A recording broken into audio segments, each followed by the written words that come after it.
现在就跟我回去！现在不行，他的命难道比方舟重要？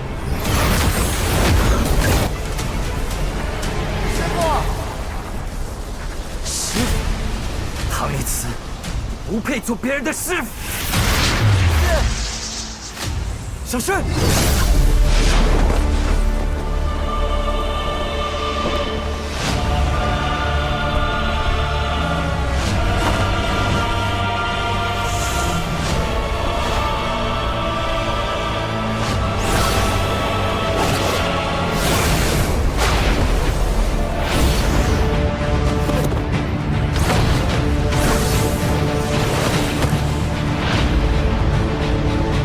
放手，跟我回去，你的神！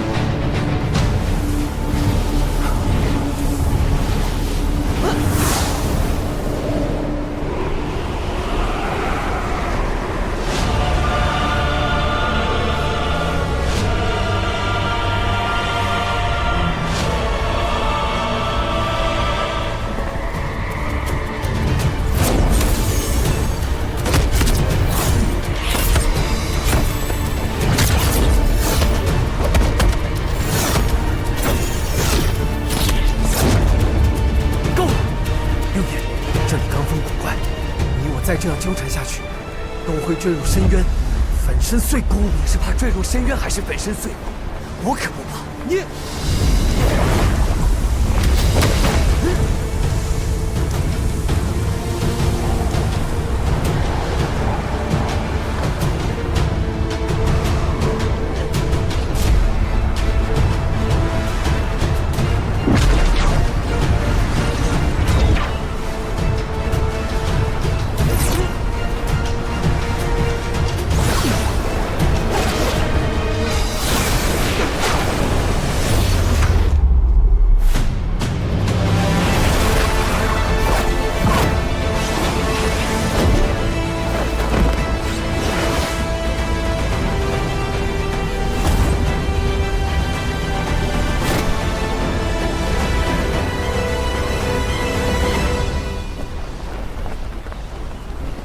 刘烨，我想用红绫送你上去，否则我们二人都得交代在这里。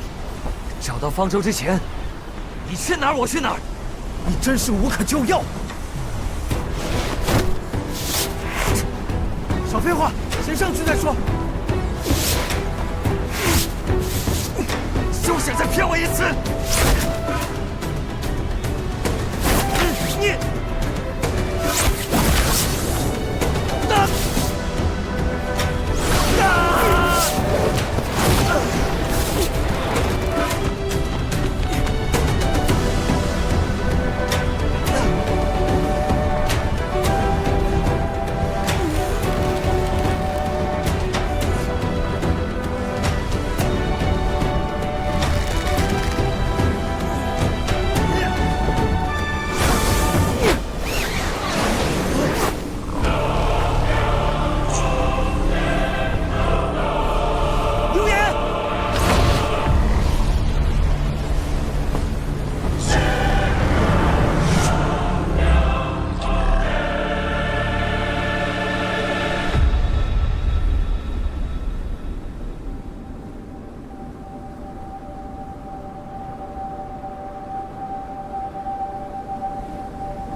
原来，这就是前来宝镜山寻药之人失踪的原因。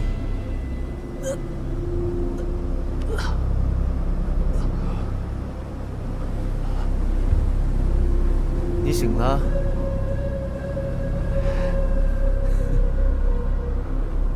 千里迢迢来找神医，却落得这个下场。怎么？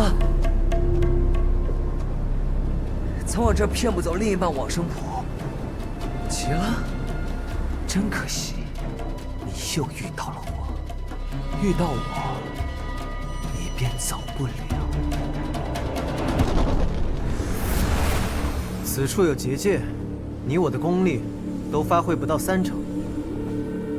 方才也是因为你坠入了此处的结界，飘红重灵才会从你身上脱落。你现在杀不了我，只能在这里听我说。听你说那些鬼话，鬼话你也得听着。如果不是因为你，我根本不会落下来。你是在说是我害了你？刘烨，你当真以为我们7年的友情是我一日一日伪装出来的？对别人来说或许难于登天，但对你，唐立慈，那可未必办不到。如今的我或许可以，但是曾经的唐立慈一定不行。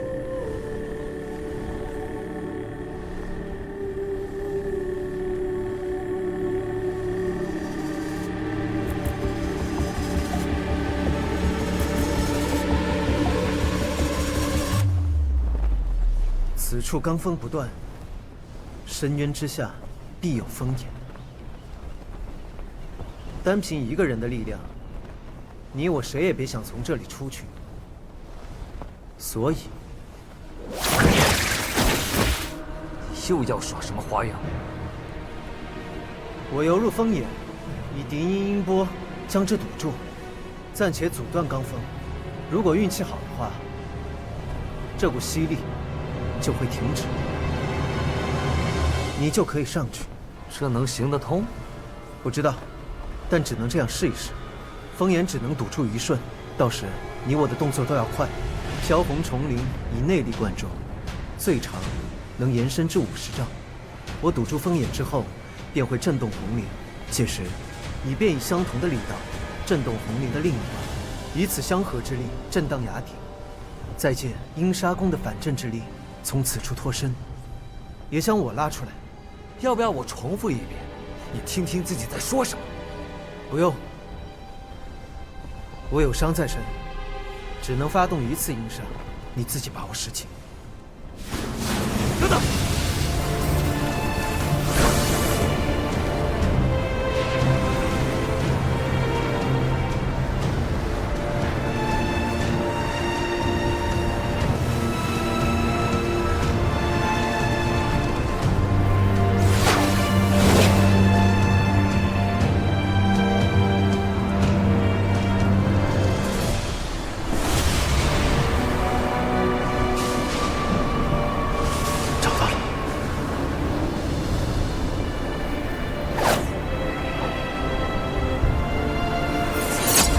白龙舞胎阵。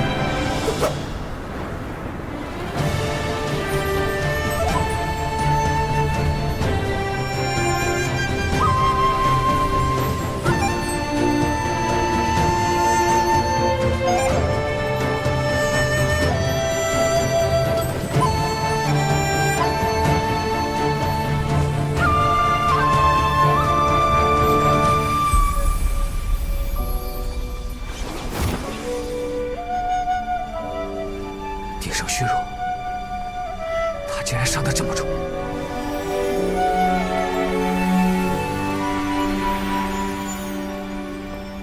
阿言，周地楼曾有一首合奏曲，可以让奏乐双方在一定时间内功力倍增。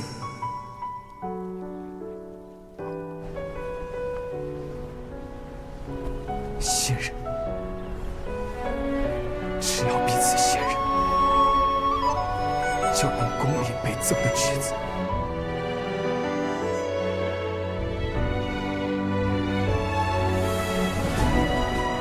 那首曲子叫《和亲情论海晏天下平》。平。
在周定楼等我。特里斯，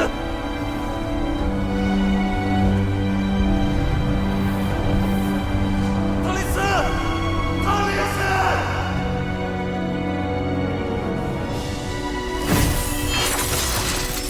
站住！今天没时间陪你玩，滚蛋！唐丽斯呢？我也想知道他在哪里。对，周地楼。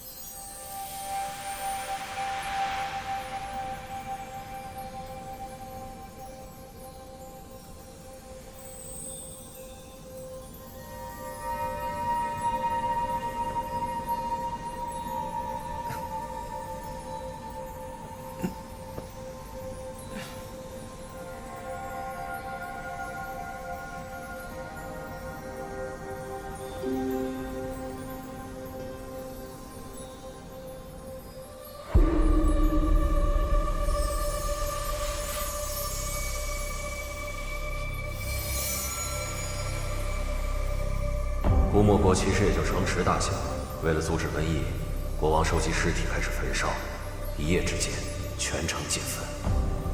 姑墨国，看来这里是姑墨国遗址。可是这壁画，怎么有天人镜的感觉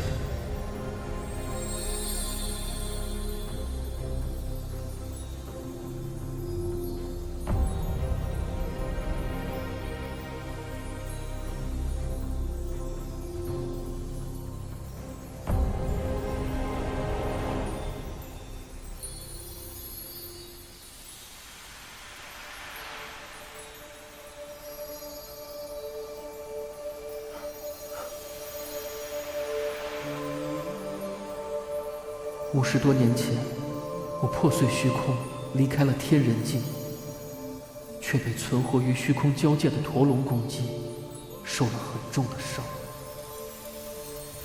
仓促之中，我降落于神州的姑墨国，也就是在这里，我遇见了这个国家的公主。谁在那儿？为什么躺在祭坛上？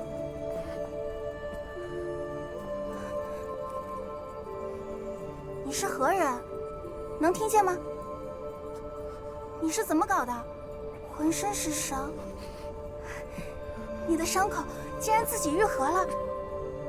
你是天上来的神仙吗？我还是第一次看到神仙呢，跟传说中的一模一样。你叫什么名字？我叫夜魔。夜魔，姑墨国王认为我的出现代表他得到了神明的庇佑，苦苦哀求我留了下来。西亚公主一直陪着我，并告诉我很多神州的事情，这是我最开心的一段时光，开心到几乎忘了自己为什么要来到这里。这是姑墨国历代相传的神器，据说也是天上掉下来的，送给你做个信物吧。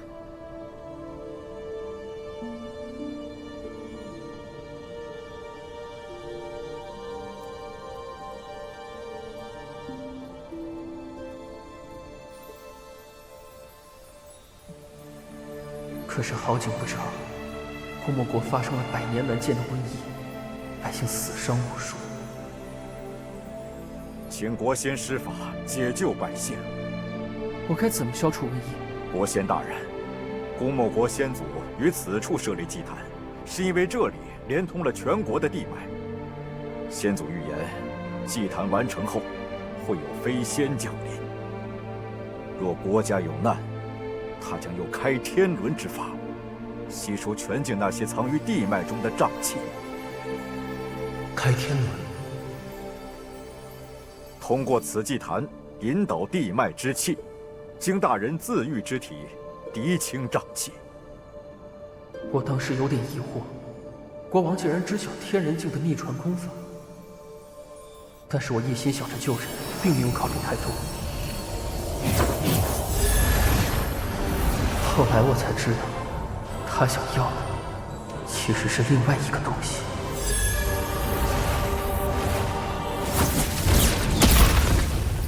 他侵入了我的意识。密卷上记载的果然不假。开天轮可让气脉震颤，届时可将施法者意识互换，获得天人体，从而成神。可天人境夺了多少人的机缘，方从乌莫国飞升成神，如今也只是因果循环。如今瘟疫肆虐，你这样做，那些百姓怎么办？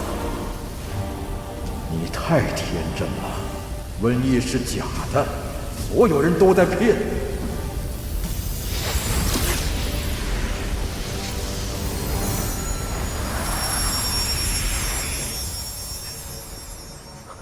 摆脱控制了，手串里残存的天人境力量，帮我稳定了气脉。给我出去！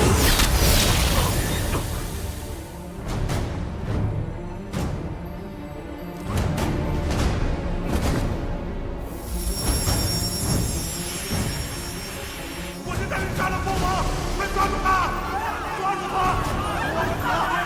飞升计划失败了，在阻止我们所有人飞升，是他让我们都没办法成神，只有烧死他，他才无法报复我们。大火烧了3天3夜，我的躯体溃烂又愈合。这一刻，我明白，天人境以外的地方，充满了毫无价值、低等又愚蠢的生灵，他们就不应该存在。唯有杀戮，方能将他们彻底净化，成就慈悲。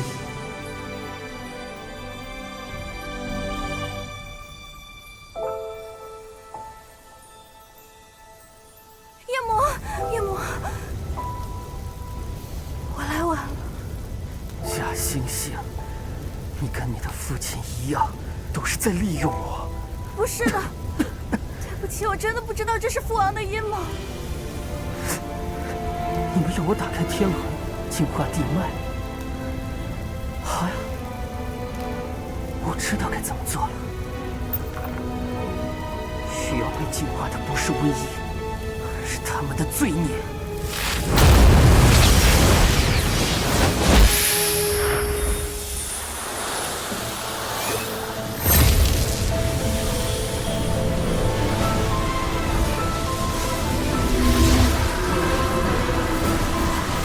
天德中，星辰罗；地德中，阴阳合。今后我就叫一阙阴阳。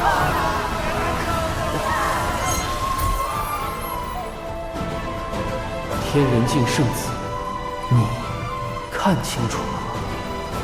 总有一天，你也需要做出选择，就像当年的我一样。这些东西是他故意留给我，让我看到。可是他怎么知道我会来到神州，还知道我是圣子？难道说一阙阴阳没死，他一直在看着我？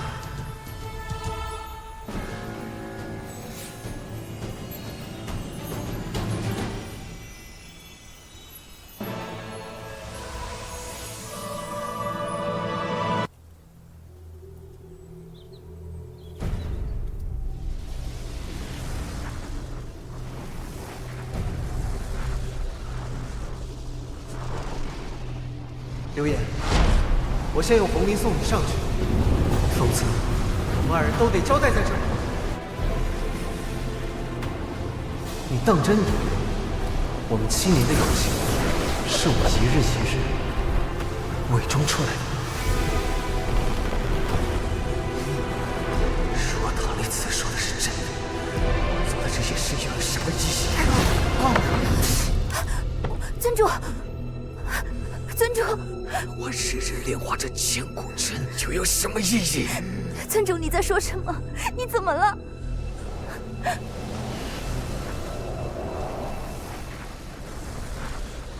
在你们去寻找水多婆前辈的这几天，我们查到风流殿背后之人，就叫鬼牡丹。什么意思？你知道啊？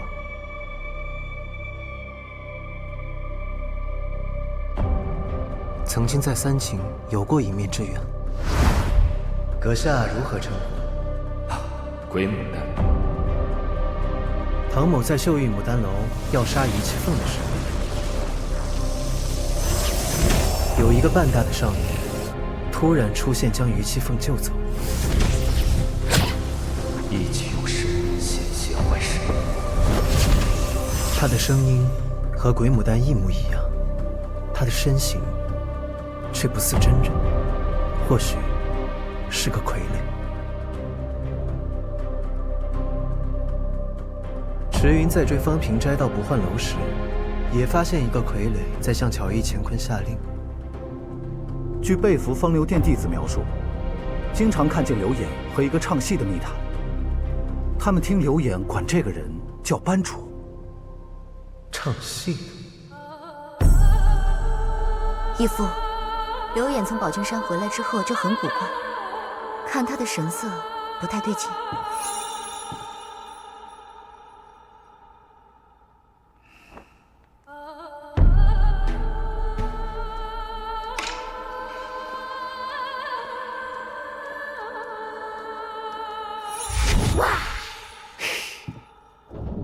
下到没？没有。不好玩。刘远要走了。他为什么突然要走？他想躲开我的监视。他为什么要躲开你的监视？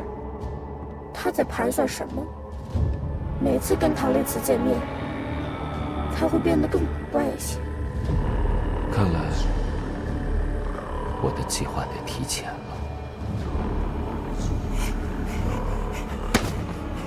方平斋要的东西我造好了。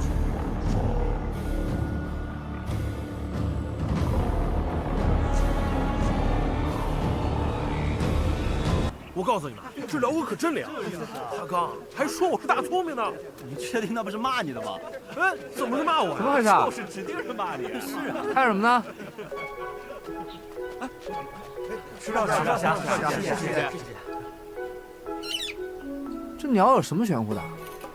这只辽哥可不一般呢，他不仅会说人话，而且见到人还能说出这个人最准确的特点呢。最准确的特点？对，公主。哎，你看，这只鸟真有点意思。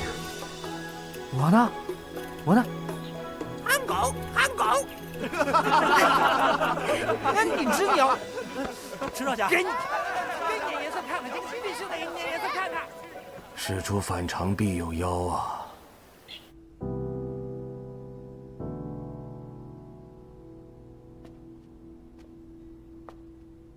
普珠先生的腿伤已经好了。此事还要多谢唐公子。是水多婆前辈医术高超，与唐某无关。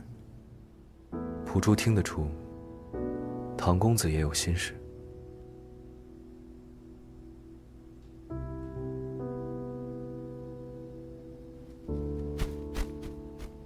太子。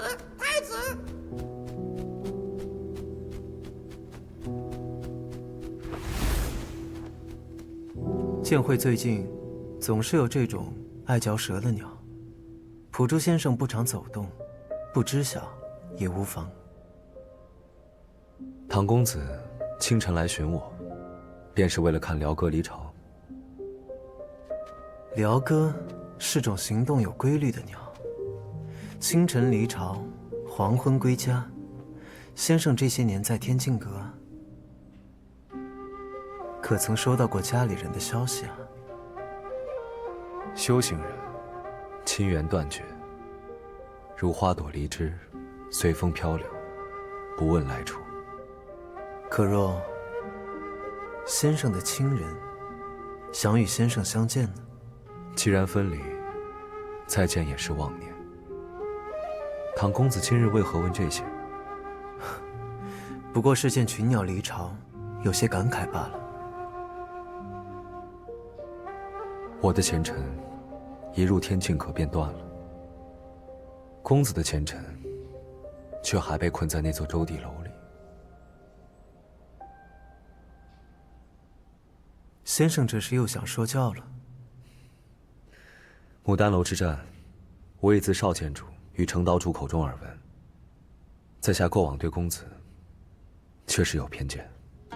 唐公子心中的执念，恐伤自身。普珠希望唐公子放下过往。先生这是在关心唐某。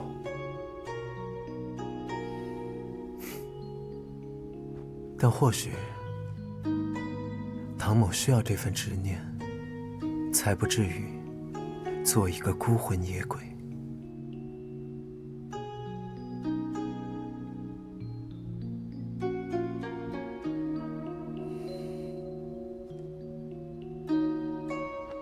在下的伤已经好了，今日正要下山，带领剑会弟子继续追查风流殿新增据点线索，及时清剿。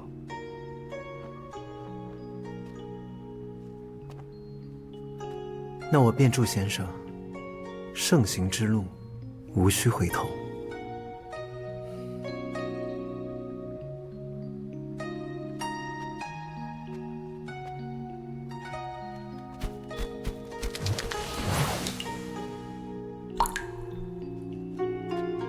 唐公子，无事。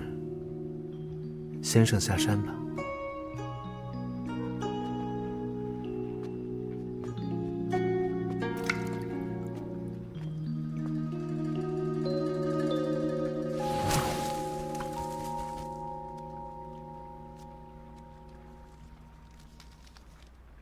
小弟西景，恭请兄长13楼中一叙，共商复国大计，3日为限。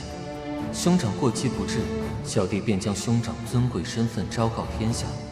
13楼亦将与兄长共荣辱。西景敬上。不仅要昭告普珠先生前朝身份，还要将普珠先生与13楼扯上干系。唉，方楼主呀，方楼主，你还真是学不安分。复国，你这可是要拉着普珠先生谋反。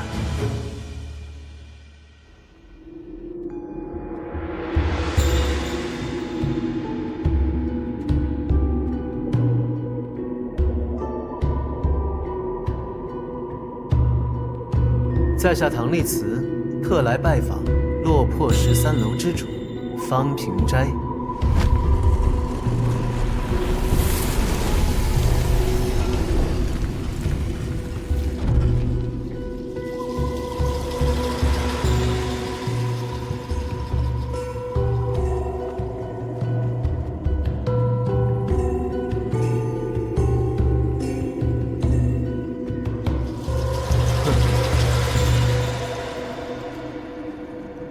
唐公子，我没记错的话，信是要给普珠先生的吧？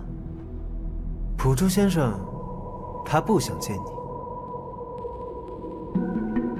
那真是太不公平了。唐公子对方某弃如敝屣，却对在下的兄长前朝太子柴宗训，也是如今那高高在上天境阁的普珠先生关照有加，为他独闯13楼。你这样，方某可是要吃醋的呀。唐某第一次闯楼时，便告诉过方楼主，太过于执着，可不是什么好事哦。难道像普珠先生一样四大皆空，那就是好事吗？还是你真以为他四大皆空，万般放下？错，他那是没有脸面对狼藉的过去，他在逃避。他柴宗训若是真的问心无愧的话，何不敢来见我？他当年将叛军放入城内，将江山甩给了少不经事的我，自己却甩手离去。幸好那夜，我听从了旧臣的建议，走密道带走了国库宝藏，才建立了这落魄13楼豢养子氏。如今，我终于找到了重新光明正大站在阳光之下的办法。那江山本就属于。跪下！前朝余孽，你也不看看，在和谁说话？说吧，幕后指使是谁？你从一开始就知道我会往生谱，刘烨绝不会与你说这个。告诉你，定另有其人。这个人是谁？是不是鬼牡丹？这样吧，你叫我往生谱，我就告诉你他的下落。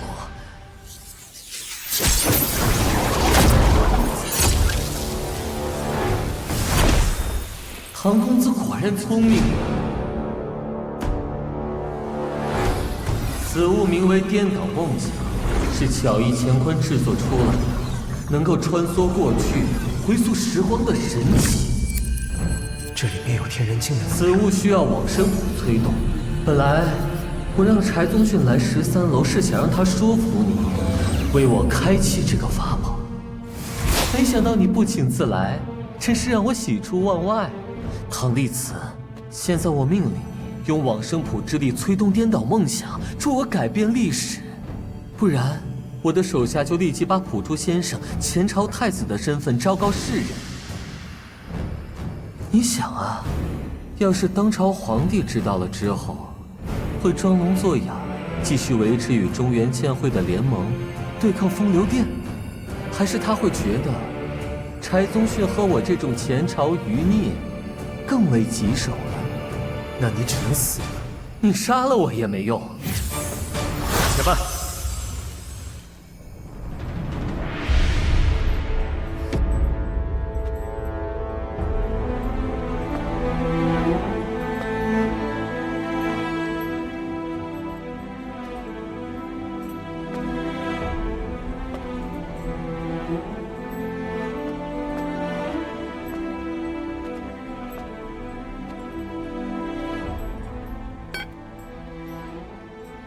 西姐，我随你进去，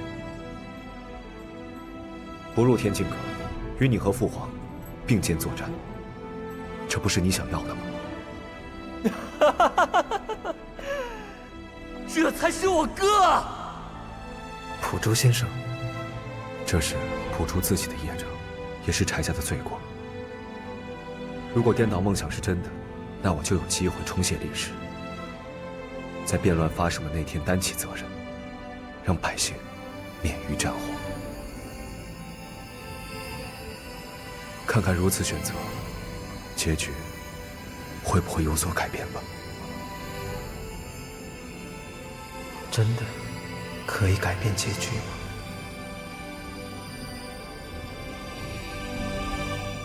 唐某明白了。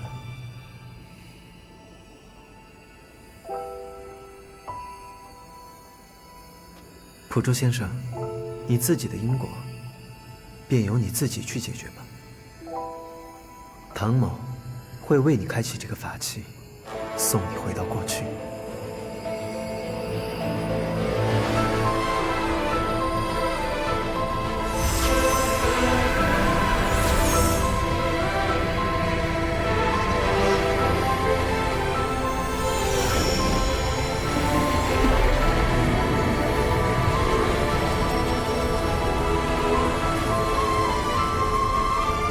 时间我已经设定好了，就是天多峰之战那一年。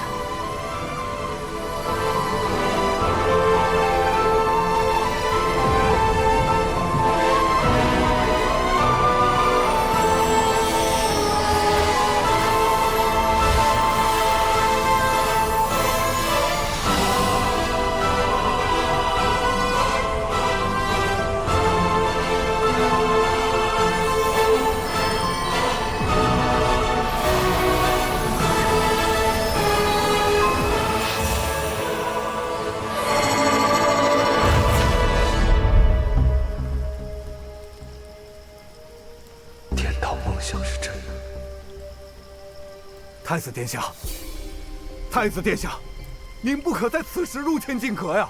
叛军连克数城，皇上还在昏迷，国师尚在天都峰，路途遥远，归期难解。您却要此时入天境阁，大敌当前，还望太子三思啊！末将恳请太子殿下镇守京师，讨贼看乱。太子殿下。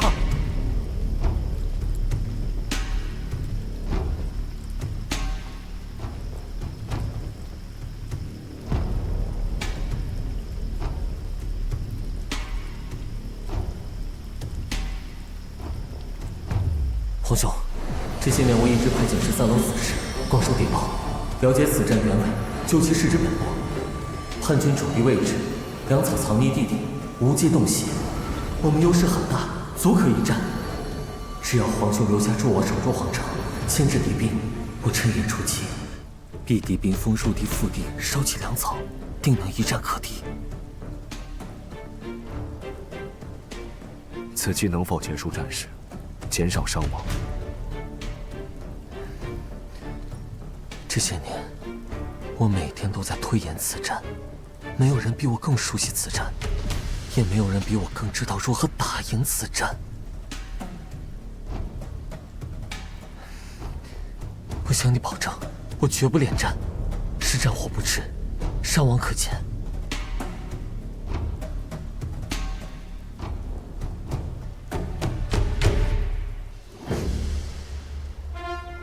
传令下去，速拨精兵5000攻六殿下调遣，牵城外百姓至城内避难，开内躺充军费，抚恤士兵。对外放出消息，就说皇帝已醒，欲诛除奸佞，一阙阴阳，以正朝纲。若叛军弃暗投明，归顺王师，可既往不咎；若继续执迷不悟，必遭惩戒。同时集袭四方秦王之师，速赴国难，以安社稷。谨遵太子殿下谕令。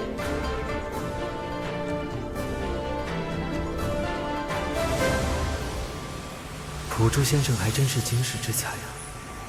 不过，你们回到过去，为何都选择对那个问题避而不谈？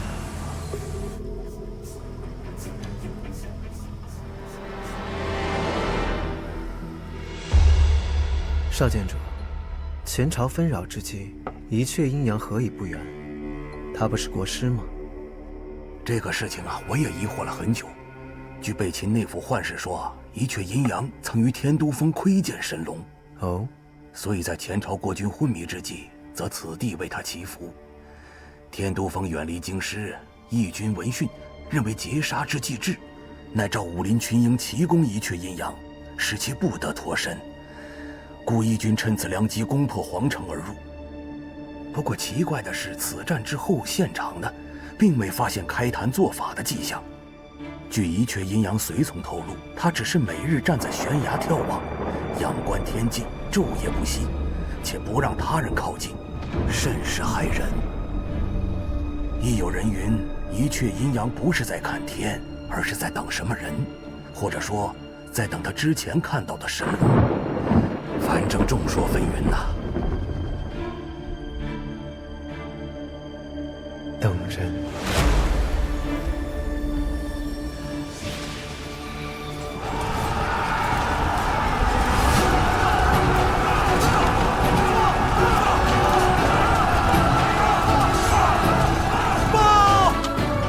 奇袭成功，夺取了叛军的月亮港口。叛军撤出皇城，我们胜了。六殿下现在何处？六殿下他抢夺了叛军的战船，准备率大军北上，前往天都峰。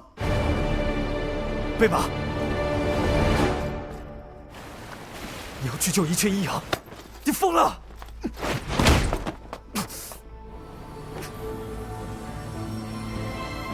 你给我听好了，我推演过很多次，靠正常打法，我们根本不会赢。叛军只是暂时撤退，只有趁此机会夺取港口，派舰队直插天都峰，接回国师，才能扭转时局。不然凭你我的实力，回来多少次都是输。我告诉你，根据我的推演，接下来会发生什么？往生收。叛军进入，边军复起，镇压边军，建军右叛。为何没反应？相望岁时不息，依旧是生灵涂炭。无论怎么努力，最后都是亡国，照样会死很多人。欲熄灭颠倒梦想，需历4个时辰。对于我们这里的时间，乃是4个月。4月之后，国师归朝，吴国亦得复兴。本携唐丽辞至此，使其亲睹吴之鸿颜，但唐丽辞此时因昏沉于骊山之下，还真是遗憾啊！